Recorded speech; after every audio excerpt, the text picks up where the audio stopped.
Imagine you throw yourself into a bodybuilding prep, doing things that basically get you judged on your physical appearance. It's a subjective sport, but you don't really know what it's going to take to develop that body, that physique that's going to get you awards. You suddenly see that you're lacking results, even with hours and hours and hours of work put in, tons of time and sweat and blood, equity put into the process. People are doing better than you. You ask yourself why? Why could someone be doing so much better when they're doing the same things and maybe even having done it for less time? It would be infuriating. You put hundreds and hundreds of hours into something, why can't you perform better than somebody else? Suddenly, somebody approaches you at the gym. It's one of the people you've actually been comparing yourself to, the ones that are frustrating you, getting better results. And they offer you a couple pills and tell you that honestly, this is going to put you into a position where you're going to make exceptional progress. Your body's going to change like never before. Your workouts are going to get better. You're going to be stronger and your body will be the best it's ever been with no downside. So what's the harm? What's the trouble in it? You don't even know what this thing is. You just know that someone's vouching for it and it seems like a pretty good option. Then they also offer you coaching. They say that they're going to give you the advice that's gotten them the results, which is a diet and training, which might be very helpful. But on top of that coaching, they start recommending that you take these pills more frequently. And now you're getting some really insane results within 2 to 3 weeks. And you think, oh my gosh, the coaching is so great. But it's far from the truth. Today, let's discuss the story of Caroline as we dive deep into the K-hole. This will be a deep dive, okay? Deep. Friends don't quit.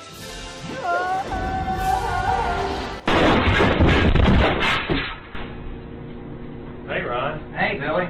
More specifically, we're going to show you exactly where she is today compared to who she was before when she started the process of bodybuilding. Stick with me because we're going to go in on everything. Caroline starts her journey in 2019 with a video labeled Before the Cut and I'm Starving. It's a series of videos talking about her bodybuilding prep. This is episode 2 in the series. She had many videos before that she's since deleted. I tried to use the Wayback Machine to find these videos and I did actually find them, but they weren't really that interesting. So we'll just stick with stuff that you can see. In this video, she's showing us her diet and what she's doing for her first bodybuilding show. She goes through her daily habits, her meals, and stuff that I think is kind of useful for a bodybuilder. And in this video, several times she brings up that she has gut problems. Having a lot of things to focus on. I'm also on a new program. I just joined on with Isogenics and I'm starting to do cleanses once a week to help heal this gut that maybe you've read about in my Instagram posts or on my Facebook or my blog. I've been having a lot of challenges. Which is something I see often in the fitness community. Basically, there's these specialized holistic coaches or gut coaches that say you have a gut problem, but the products that they're recommending, the protocols that they're suggesting have very little research or quite honestly just don't have any merit behind them. And usually the funnel starts by basically taking an everyday normal process for a human body and then demonizing it, saying it's a side effect of poor gut health, and then obviously selling you the solution to that problem. It's a common trope in the fitness industry, honestly. While some gut protocols can be useful, the ones that often are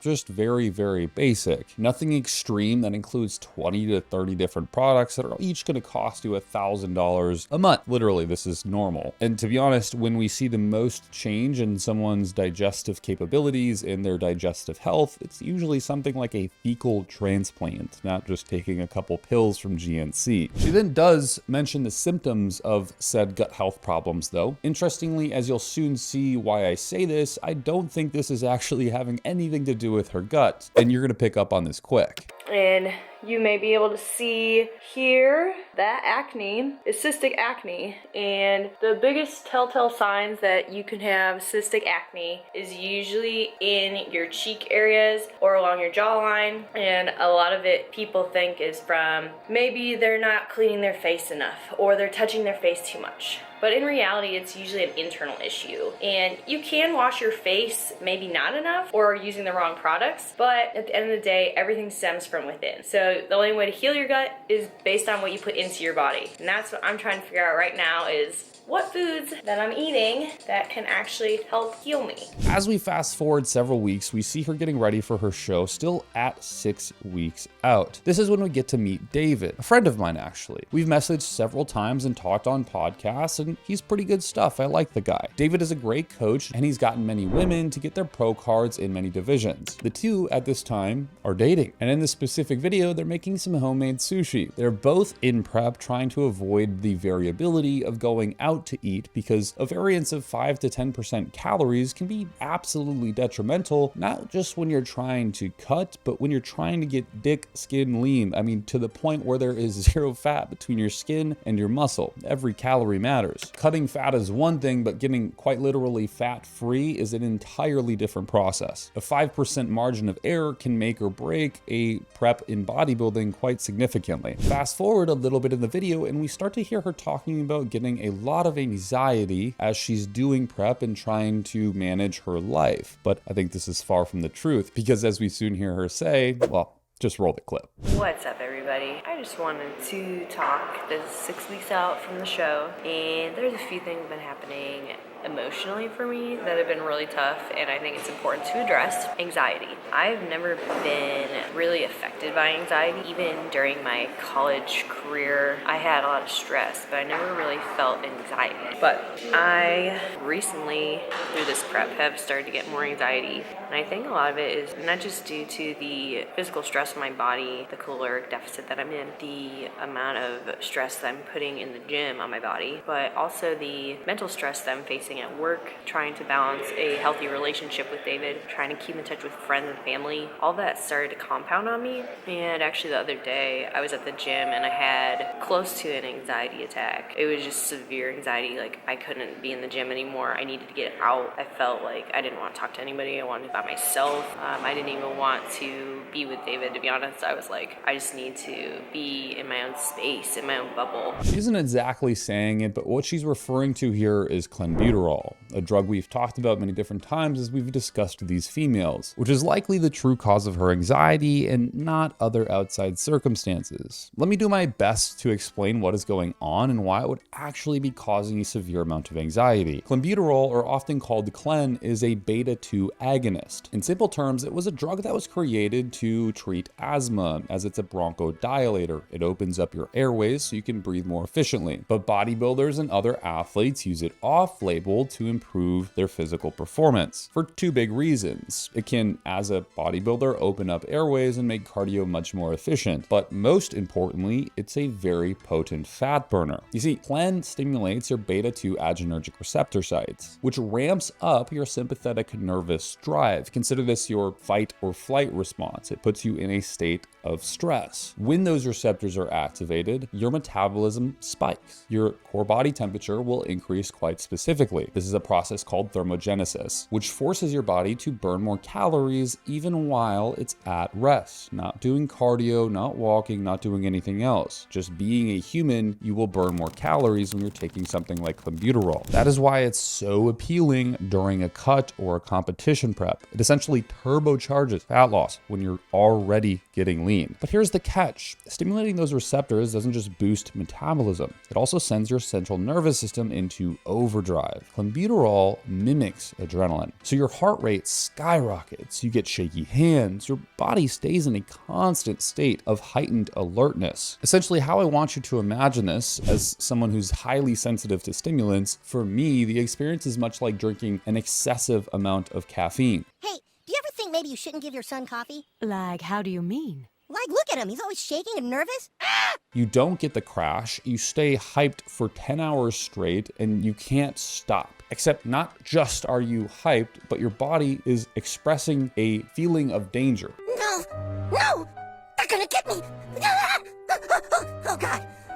Just a dream. You get the shakes, you start freaking wanting to move all the time. That's why anxiety and panic attacks are so prone to be happening whilst taking Clenbuterol, as well as insomnia. When she mentions the anxiety, immediately before she even said anything else, I was like, oh, It's Clenbuterol. Sure, competition prep is stressful, counting macros, training twice a day for training and cardio, dehydration, but Clen cranks that stress response to a physiological extreme. Your body doesn't know the difference between prepping for a show and running from a bear. It's just flooded with signals telling it to panic. And if you're using Clen long-term or at higher doses, which unfortunately most people are who have misguided directions, that's basically just asking for a ton of anxiety. In short, Clenbuterol is basically surging her system with adrenaline for about 10 to 14 hours out of the day, depending on her basic metabolism, clearly exerting a quite anxious feeling. This is the second time that we've heard her try to pin something else as the reason that she's experiencing symptoms compared to what might just actually be the reason. And this is things that you'll often see within individuals who are using PEDs, is they'll basically try to place blame on just about anything else outside of actually taking a pharmaceutical drug at a misprescribed dose. But our journey doesn't end here. Before we dig a little deeper, I'm going to share you some good details that might actually help you. The sponsor of today's video, Blood Bill Coaching, is a one-on-one fitness coaching service where you have a personalized coach that helps you every step of the way to achieve your fitness goals. Now, these coaches are far from the average Joes. They're a team of highly skilled guys and gals who are on their way to help you become the best version of yourself with the simplest protocols available. They will manage your diet, your training, and even provide free lab work to get objective data on how to make a program that's just right for you. All this and much more with an 8-week money-back guarantee. If you aren't satisfied, you don't have to pay a dime. In the worst case scenario, you get a free program, free blood work, and you get to walk away without having spent anything. All you need to do is click the link down below to get more information. And anyone coming from this channel will get provided a thick discount if they do decide coaching is the right thing for them. If you're ready to jumpstart your fitness goals and get into a body you've always dreamed of, this might just be the opportunity you've been looking for. And if you're not into that kind of thing and you feel more comfortable with a hands-off approach, my team and I have built a school page down below with over 100 hours of content that we're constantly releasing on a weekly basis. You can learn just about anything from the science of nutrition, exercise sciences, and much, much more in that group. And you can even interact with me and many other members. You can join for free today. Back to the K-hole deep dive. It's finally show day for Caroline, and she's finally getting her makeup and tan done to present herself on stage. What you begin to hear in this video, though, is something quite strange. Her voice, it's oddly raspy, slightly deeper. It's changed here. It's absolutely different from the first video that we've watched in the series of prep videos, which, keep in mind, was only a few months ago. Here we are,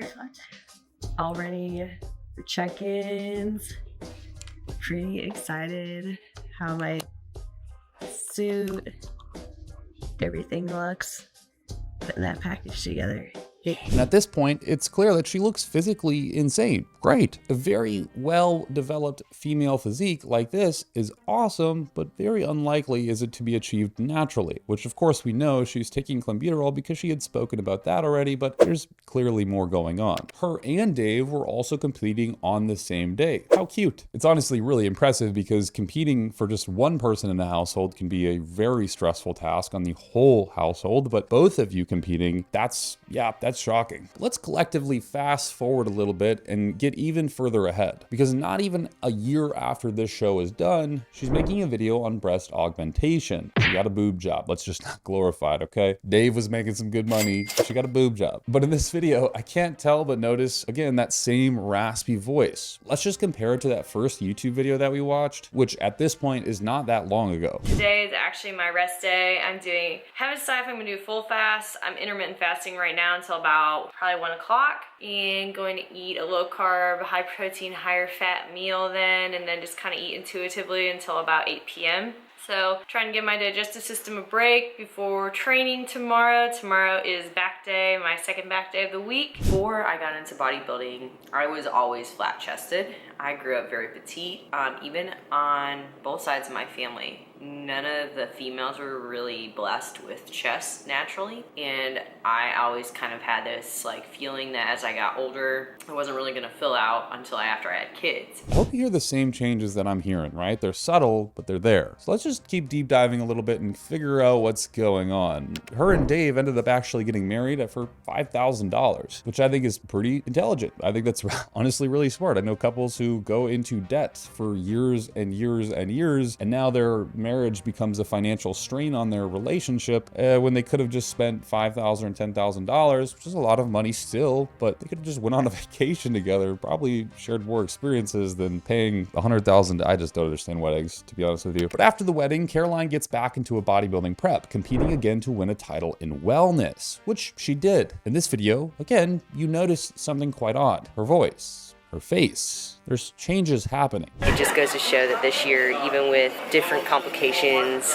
COVID, quarantining, people not having gyms, people having, a lot of things going on in life, that those stressors, you can overcome them. It's a mind over matter. This wasn't where she stopped. She wanted to do more bodybuilding shows because she just won a show, got qualified for what is nationals, and that level of shows is where you can actually win your pro card. She's going straight to nationals. Originally, I was planning on doing Pittsburgh, the North American show, in about 10 days. And I talked to Sandy, and she recommended I do Junior USAs. So that's what I'm going to do this week. I'm 5 days out, and I'm really excited to see what we can bring for Junior USAs. Junior Nationals is the largest show you can do as an amateur bodybuilder trying to get their IFBB Pro card. Something that bodybuilders all over the world will strive for. It's a title that doesn't really provide you anything. In fact, you have to pay to hold it, but it is a title nonetheless that basically everyone idolizes and seeks. It's likely a massive deal for her and its emotional connection, as well as a massive deal for her coach. So there's a lot of incentive to push hard to win this show. So she does compete at this show, which Caroline only unfortunately places in fourth. The judges told her, of course, what most judges will tell just about anybody, is that she needed to be leaner and bigger. And I went to finals, got fourth place in my class, and I asked the judges for feedback, and they said I just had to come in more condition. Beautiful physique, but I wasn't as lean as I was the weekend before in their eyes, and they wanted to see me leaner in order to place me higher. And I've already come this far. It's been 14 weeks of dieting, and at this point, I might as well go into North Americans and try and get my pro card. So as you can hear her say, she says she's gonna compete as soon as possible to try once more, which means a longer prep. Likely if she's using various performance enhancing drugs to look the way she's looking, that means longer exposure to those drugs that she is using. And unfortunately, once again, she strikes and she misses.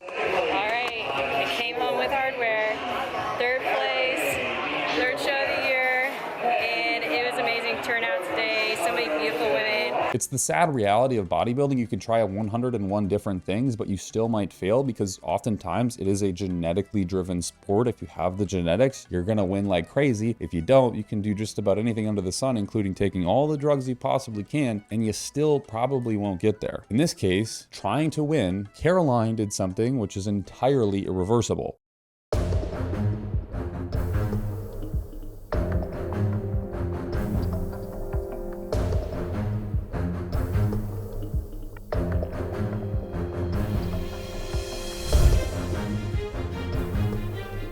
So I want to bring to attention that Anavar alone can cause female virilization. Even though it's considered one of the safest PEDs for women to use, it is still one that can cause side effects. I've spoken about this for a few years now, that every single woman is going to be different as far as what dosage, how often, different factors that go into androgen load that can affect the body changes. So firstly, it's very clear that her voice has changed entirely. We watched it slowly over time, but when you compare it to the first video, it's dramatic. Trying to give my digestive system a break before training tomorrow. Tomorrow is back day, my second back day of the week, and I'm not sure what my training split's gonna look like once I do start prep. Right Right now I have 5 training days. I have 2 leg days, 2 back days. I'm on to talk about a really sensitive topic for me, and this is something that has been very difficult for me to speak on in the past couple of years, but I wanted to clear the air, raise awareness for other women, and hopefully help other women out there. The reason for this, as she said, was Anavar, the drug that most women see as safe to use but is entirely harmful. She certainly does have a deep voice. She sounds like that 28-year-old girl that you know who never got out of the party phase after high school. No offense, Caroline. No offense at all, honestly. I'm proud of you for putting this video out there. I think it's super helpful. I think it gets awareness out there, which is huge, what I'm trying to do with these videos. I just wanted to throw that out there because I actually just have a disdain for those kind of women, so why not, you know? Might as well throw a little jab in there when I can. Fuck it. Of course, with social media, I get a lot of comments.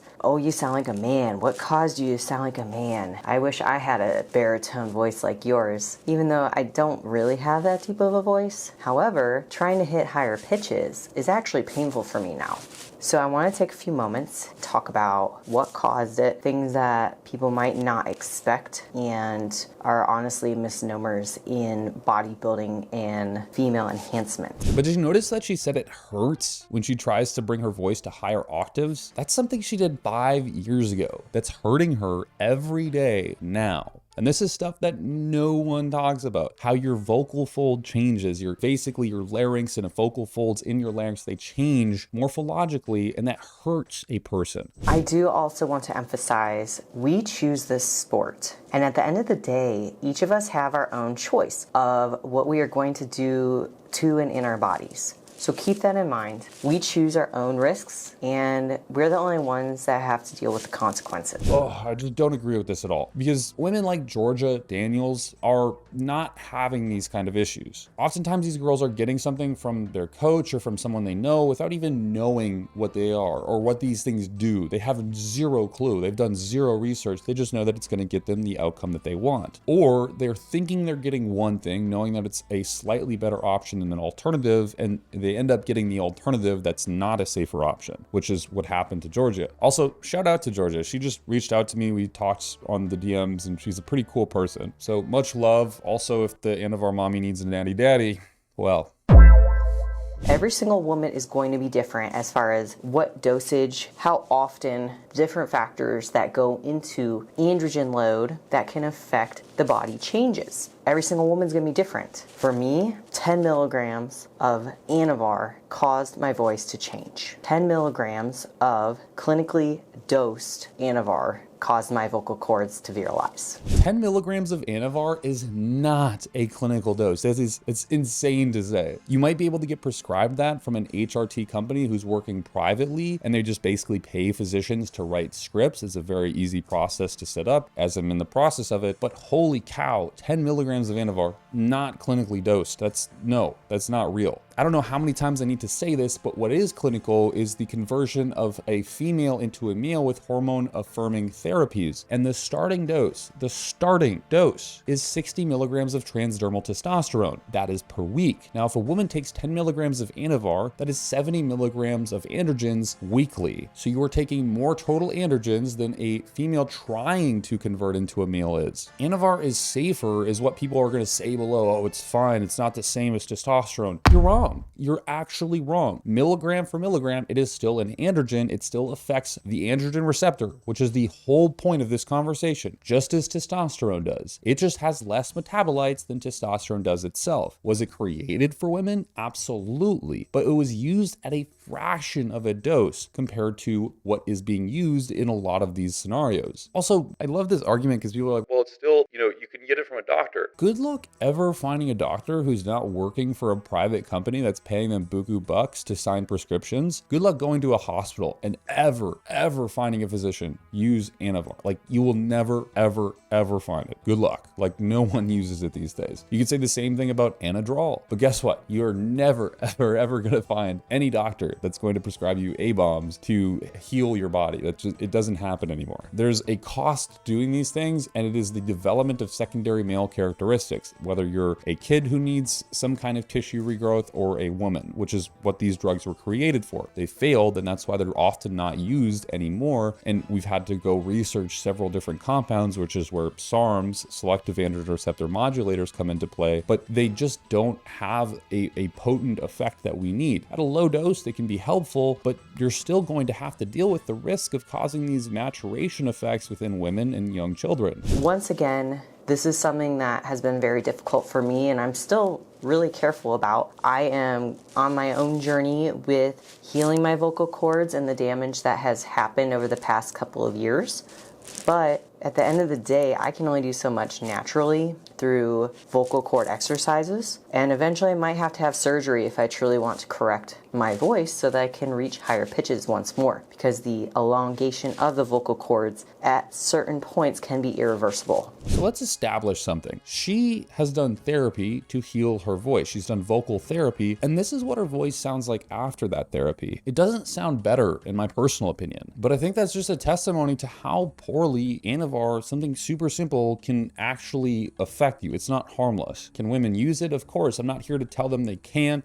I believe in bodily freedom, but there's absolutely a smarter way to go about things. And sometimes jumping into using male hormones to explicitly grow muscle isn't the first option you should be picking. We have dozens and dozens of very effective peptides you could be using, which are non-acting on the androgen receptor and won't cause secondary male characteristics to develop. And even if you're gonna use Anavar, you don't have to use a nuclear 10 milligrams, especially using that for a long-term duration. You could use something as simple as 2.5 milligrams of Anavar a day, which is a significant reduction compared to 70 milligrams a week. Also, taking more time between shows if you are a bodybuilder is absolutely critical. You don't need to compete 3 to 4 times in 1 year because you want a trophy. Take some time off, let your body heal, don't initiate these cascades that you can't reverse because you couldn't wait for a trophy. It takes time to grow muscle, even with enhancements. It takes time to improve your physique. It's not going to happen in a couple weeks. If you extend your cycle by 4 more weeks, it's unlikely that you're going to experience profound and exceptional changes. Essentially, trying to speed run bodybuilding is not a great deal, and it's going to do a fucking horrible, awful series of harmful things to you and likely the people you know. But what do you guys think?